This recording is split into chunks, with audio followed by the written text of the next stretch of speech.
देखो बच्चों, आज हम लोग जो बात करने वाले हैं वो हम लोग बात करेंगे फील्डिंग की, ठीक है ना।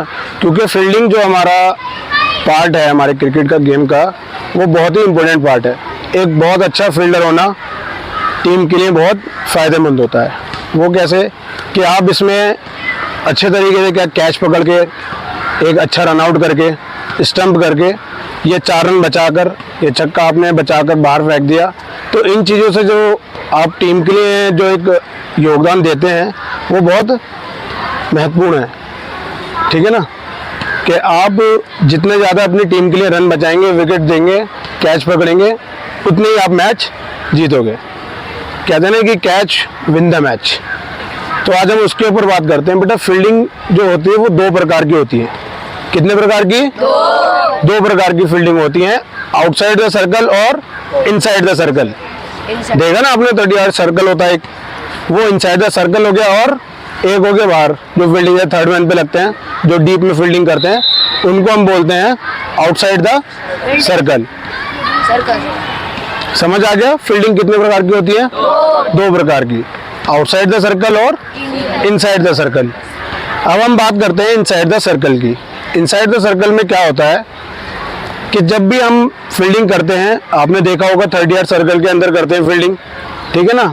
तो उसमें भी बेटा क्या होता है कि 2 प्रकार की फील्डिंग होती है, सॉरी 2 प्रकार की थ्रो होती है, एक साइड आर्म थ्रो और एक अंडर आर्म थ्रो। कितने प्रकार की थ्रो होती है इनसाइड?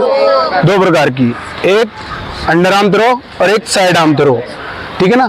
अंडर आर्म थ्रो क्या होता है बेटा, जैसे आपने देखा होगा बैट्समैन बैटिंग कर रहा है, उसने हल्का सा टैप करा और रन लेने के लिए भाग रहा है, तो आप क्या करेंगे, जल्दी से भागते हैं और बॉल कैरी करते हैं और अंडर आर्म थ्रो करते हैं ताकि रन आउट हो सके, ठीक है ना। अब ऐसे ही होता है क्या कि जब आप थर्ड मैन पे सर्कल के अंदर फील्डिंग कर रहे हैं, जैसे तो कहते हैं ना कि सर्कल से आओ, जब आप सर्कल से फील्डिंग कर रहे होते हैं, जैसे कट मारा तेज जिसने, आपने बॉल पकड़ा और ऐसे ही थ्रो कर दिया, तो उसको कहते हैं साइड आर्म थ्रो। क्या कहते हैं? Side arm throw. अभी मैं आपको एग्जांपल करके दिखाता हूँ। कल थोड़ा बॉल ड्रैग करना जरा, फिर 1 मिनट, ठीक है। फेंको। ये आपकी कौन सी थ्रो हो गई? अंडर आर्म थ्रो, ठीक है ना। सबको पता है ना अंडर आर्म कैसे होता है। बॉल हमेशा कभी भी थ्रो करते हुए, 1 मिनट बोल दीजिए, बॉल थ्रो करते हुए हमेशा कभी भी आप हाथ को ऐसे नहीं करेंगे, अपना रिस्ट अप नहीं करेंगे, वरना बॉल आपका विकेट कीपर के ऊपर चला जाएगा, जिसको भी आप थ्रो कर रहे हैं। हमेशा बॉल जो है वो अंडर आर्म ऐसे करा जाता है, सिर्फ इसको, ये ना कि ये, ऐसी कोई भी थ्रो नहीं करेगा। एक बार वो बॉल फेंकिए, ये कितना नीचे गया, ठीक है ना। तो इस चीज की हमें ज्यादा प्रैक्टिस करनी है। ये होता है हमारा अंडर आर्म थ्रो। अब एक होता है साइड आर्म थ्रो। बॉल फेंको जी, थ्रो।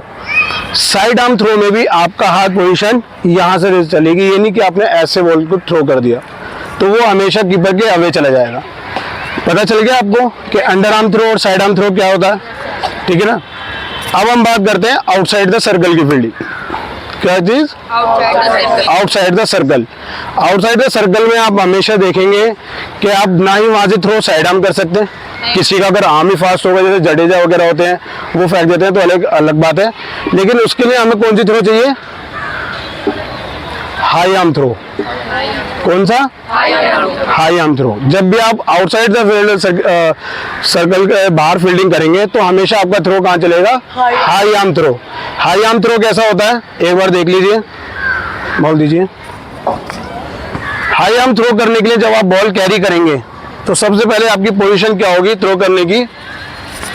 ये बॉल की पोजीशन आपकी ये रहेगी, हाथ और बॉल की पोजीशन।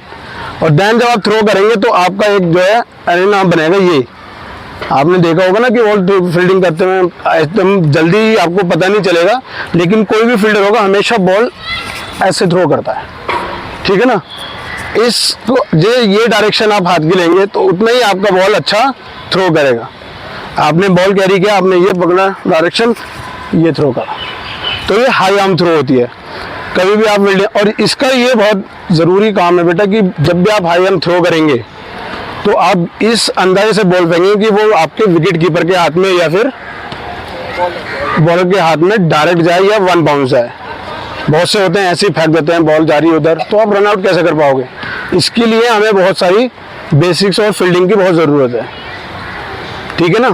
तो ये चीज़ करेंगे। अब आता है आपका एक, जैसे आप फील्डिंग कर रहे हैं, फील्डिंग में सबसे पहले आपको बॉल पकड़ने का तरीका आना चाहिए, ये कि आप बॉल कैसे पकड़ते हैं, ठीक है ना। आप जब सर्कल के अंदर फील्ड कर रहे हैं तो बॉल समझिए कि कैसे पकड़ना है आपको। बॉल थ्रो करो, ये एक तो आपका जो है हेड स्टिल रहेगा और आपको बॉल को वॉच करेंगे, ठीक है ना। ये पोजीशन किस लिए होती है पैर की ऐसी, हम ऐसे भी तो पकड़ सकते थे, लेकिन ये पोजीशन ये इसलिए ऐसे बॉल पकड़ा जाता है कि जब भी आप बॉल आपसे अगर फंबल होता है तो वो आपके पैर से टकरा जाए। देखो आप बॉल पकड़ने जा रहे हो, ऐसे पैर है, ये यहाँ लगा, बॉल रुक गया, तो ये चीज़ होती है। जितना आप अपने नज़दीक बॉल पकड़ेंगे हेड के, इतना ज़्यादा बेहतर रहेगा। दूसरी बात, एक होता है लॉन्ग बैरियर। क्या होता है? Long barrier fielding. वो कहाँ होती है? ये तो हमने जो आपको अभी फील्डिंग बताई है इनसाइड द सर्कल की, कि जल्दी आपने बॉल पकड़ा, ऐसे पकड़ा और अंडर आर्म या साइड आर्म थ्रो कर दिया। अब जब आप बाहर फील्डिंग कर रहे होंगे तो उसमें हमेशा क्या बनता है? Long barrier. लॉन्ग बैरियर आपने देखा होगा ना कि जब आप सड़क पे जा रहे होंगे तो आपने देखा होगा पुलिस वाले बैरियर लगा के खड़े हुए होते हैं। क्या चीज़ मतलब होता है उसका? इंडिकेशन कि रुकिए, चेकिंग वगैरह चल रही है, रुकने का होता है ना। तो ऐसे ही हम बॉल को रोकने के लिए, जब हम आउटसाइड द सर्कल फील्डिंग कर रहे होते हैं तो बॉल रोकने के लिए लॉन्ग बैरियर बनाने की आवश्यकता पड़ती है। लॉन्ग बैरियर बनता कैसे है वो मैं आपको बता देता हूँ। आकाश बॉल थ्रो करना। देखिए बेटा, जब आप सामान्य अगर आप खड़े होंगे फील्ड के अंदर तो आपकी पोजीशन आगे की तरफ होती है। एक मिनट अभी जरा, फील्डिंग जब पोजीशन आपकी रहती है तो आप आगे की तरफ जाओगे ना बॉल पकड़ने के लिए। तो ये देखिए, थ्रो करो बॉल, ठीक है। ये पोजीशन क्यों बनी? इसी पोजीशन को हम बोलते हैं लॉन्ग बैरियर, ठीक है ना। बहुत से लोग आते हैं, यूं पकड़ते हैं, ऐसे पकड़ते हैं, ये सब गलत है। अगर आप आउटसाइड सर्कल फील्डिंग कर रहे हो तो लॉन्ग बैरियर, आजकल तो बहुत एडवांस हो गई फील्डिंग, लेकिन ये आपका अभी जो है ये टेक्निकली आपको मजबूत करने के लिए, ये बेसिक जो क्रिकेट का है, जो शुरू से बचपन से ही चला आ रहा है, ये वो आपका बेसिक है। इसमें आपको पकड़ना पड़ेगा। जब आप एक अच्छे फील्डर हो जाएंगे, जैसे आपने देखा होगा इंडिया टीम में हो गए, ऑस्ट्रेलियन टीम में हो गए, बॉल पकड़ी उन्होंने वहीं से फेंक देते हैं, क्योंकि वो जब तक इतना टाइम लगाएंगे लॉन्ग बैरियर बनाने में, जब तक तो वो पता नहीं क्या से क्या हो जाएगा, 2 रन भी कंप्लीट हो जाएंगे, वो बहुत फास्ट होते हैं। लेकिन अभी हमें अपने बेसिक क्लियर करने हैं। तो बेसिक क्लियर करने में क्या होगा? सिर्फ आपको बॉल अभी रोकना आना चाहिए, पकड़ना आना चाहिए, कैच अच्छी पकड़नी आनी चाहिए, बाकी डाइट भी मार के तो आराम से फिर पकड़ ही लोगे। पहले बेसिक क्लियर होना चाहिए ना आप लोगों का। तो यही चीज़ है बेटा, जब लॉन्ग बैरियर आप देखेंगे कोई ज़्यादा हार्ड नहीं है, सिर्फ आपको क्या करना है, जो लेफ्टी है वो अपना राइट में टर्न होंगे और जो राइट में अपना लेफ्ट में टर्न होंगे।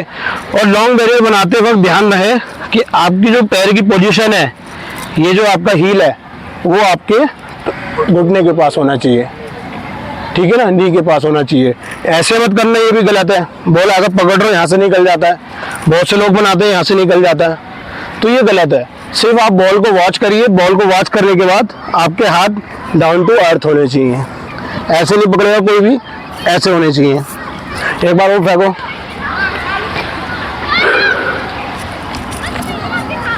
ठीक है। लेकिन आपने मेरे घुटने के पास ना इधर कोई गैप, ना इधर से मैं बॉल पकड़ रहा, सिर्फ अपने घुटनों के पास, और ये देन उसके बाद थ्रो। समझ आ गया आप लोगों को? और कुछ पूछना चाहते हैं तो इसके लिए पूछ सकते हैं आप लोग, कुछ समझ ना आया हो तो। फील्डिंग पता चल गया आपको कितने प्रकार की होती है? कितने? कौन कौन सी? आउटसाइड द सर्कल और inside the circle. Inside the circle कौन कौन सी थ्रो होती है? Under arm throw. Outside the circle high arm throw. समझ आ गया सबके? तो बेटा इसको अब जो हमने समझा है वो हम करेंगे अब प्रैक्टिस में, उसको हम अप्लाई करेंगे कहाँ? प्रैक्टिस में। प्रैक्टिस में अच्छे होंगे तो मैच में अप्लाई होगा, मैच में अप्लाई होगा तो आप जीतोगे और अपना 100% दोगे, ठीक है ना। इतना सिंपल छोटी सी बात है, और आप लोग इसको अप्लाई करेंगे तो 100% कर जाएंगे अपना। अगर टाइम पास करना है तो फिर वो अलग बात है, ठीक है ना।